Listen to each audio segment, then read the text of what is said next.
ఓటమి తర్వాత రకరకాల సమస్యలతో సతమతమవుతున్న BRS first time double dose political plan చేస్తోందా?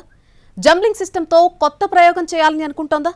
ఒక నాయకుడి చేరికతో 2 నియోజకవర్గాల్లో బలపడాలని భావిస్తోందా? అది ఎంతవరకు సాధ్యమయ్యే అవకాశం ఉంది? ఇంతకీ ఏంటా పొలిటికల్ ప్లాన్? దాంతో ఏ నియోజకవర్గాల్లో పుంజుకోవాలని అనుకుంటోంది? ఓటమి తర్వాత వరుస దెబ్బలతో ఉక్కిరిబిక్కిరవుతుంది బీఆర్ఎస్. వలసలు ఆ పార్టీని ఇంకా దెబ్బతీస్తున్నాయి. అందున ఇటీవల మాజీ ఎమ్మెల్యే, ఒకనాటి ఉద్యమ నేత గువ్వల బాలరాజు కారు దిగేసి కాషాయ కండువా కప్పుకోవడంతో గులాబీ అధిష్టానానికి మైండ్ బ్లాంక్ అయిందని చెప్పుకుంటున్నారు. దీంతో వెంటనే అచ్చంపేట నియోజకవర్గంలో డ్యామేజ్ కంట్రోల్ చేయాలనుకుంటున్నట్లు సమాచారం. క్యాడర్ ఇప్పటిదాకా చెల్లాచెదరవ్వకుండా ఉన్నప్పటికీ ఇంకా ఆలస్యం చేస్తే ఏమవుతుందోనన్న భయంతో త్వరపడాలనుకుంటున్నారట.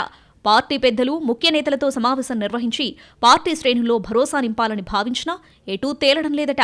బీఆర్ఎస్ మండల ముఖ్య నేతలంతా గువ్వల వైఖరిని తప్పుపట్టడం గులాబీ పార్టీకి కాస్త ఊరట అయితే, ఆలస్యం చేస్తే పరిస్థితులు మారిపోయే ప్రమాదముందన్న హెచ్చరికలున్నాయి. తాత్కాలికంగా నాగర్ కర్నూల్ మాజీ ఎమ్మెల్యే మర్రి జనార్దన్ రెడ్డిని అచ్చంపేట ఇన్ఛార్జిగా నియమించినా పూర్తిస్థాయి ఇన్ఛార్జిగా ఎవరిని నియమించాలని తర్జనభర్జన పడుతున్నారట పార్టీ పెద్దలు. ఈ క్రమంలోనే మాజీ ఐపీఎస్ అధికారి, party general secretary RS Praveen Kumar పేరు తెరమీదకొస్తుంది. మొన్నటి లోక్సభ ఎన్నికల్లో నాగర్ కర్నూలు ఎంపీ అభ్యర్థిగా పోటీ చేసి ఓడిపోయారు ఆర్ఎస్ ప్రవీణ్ కుమార్. ఆయనకు అచ్చంపేట అప్పజెపితే ఒకే దెబ్బకు 2 పిట్టల్ని కొట్టవచ్చనుకుంటున్నారట. ప్రవీణ్ కుమార్ ని అచ్చంపేట ఇన్ఛార్జిగా ప్రకటిస్తే అటు ఉమ్మడి ఆదిలాబాద్ జిల్లాలోని సిర్పూర్ సమస్యకు కూడా చెక్ పెట్టవచ్చన్నది గులాబీ పెద్దల అభిప్రాయంగా తెలుస్తోంది. ఇక్కడ పార్టీ నుంచి వెళ్లిపోయిన మాజీ ఎమ్మెల్యే కోనేరు కోనప్పను తిరిగి రప్పించే ప్రయత్నం జరుగుతుందట. గత అసెంబ్లీ ఎన్నికల్లో సిర్పూర్ నుంచే ప్రత్యర్థులుగా పోటీపడ్డారు కోనప్ప, ఆర్ఎస్ ప్రవీణ్ కుమార్. నాడు ఆర్ఎస్ బీఎస్పీ నుంచి కోనప్ప బీఆర్ఎస్ తరపున తలపడ్డారు. వీళ్ళిద్దరూ కాకుండా అక్కడ బీజేపీ గెలిచింది, అది వేరే సంగతి. అయితే అసెంబ్లీ ఎన్నికల తర్వాత ప్రవీణ్ కుమార్ గులాబీ కండువా కప్పుకున్నారు. అక్కడే హట్ అయ్యారట కోనప్ప. ఎన్నికల్లో నన్ను తిట్టకుండా తిట్టిన వ్యక్తిని ఎలా తీసుకుంటారు?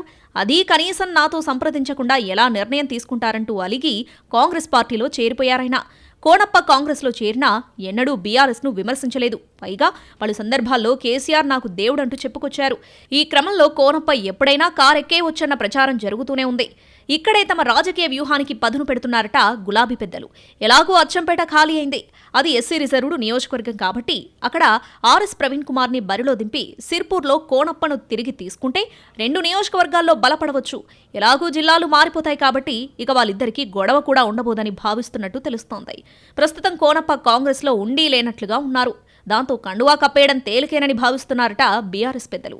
ఈ పరిస్థితుల్లో 2 నియోజకవర్గాల్లో రాజకీయం ఆసక్తికరంగా మారుతోంది. నేను మళ్లీ ఇక్కడి నుంచే పోటీ చేస్తానని గతంలో సిర్పూర్ క్యాడర్కు చెప్పిన మాటకే ప్రవీణ్ కుమార్ కట్టుబడి ఉంటారా? లేక అధిష్టానం చెప్పినట్టు అచ్చంపేటకు వెళ్లి వర్కౌట్ చేసుకుంటారా? ఒకే దెబ్బకు 2 పిట్టలన్న గులాబీ పెద్దల ఫార్ములా వర్కౌట్ అవుతుందా అన్నది ఆసక్తికరంగా మారింది.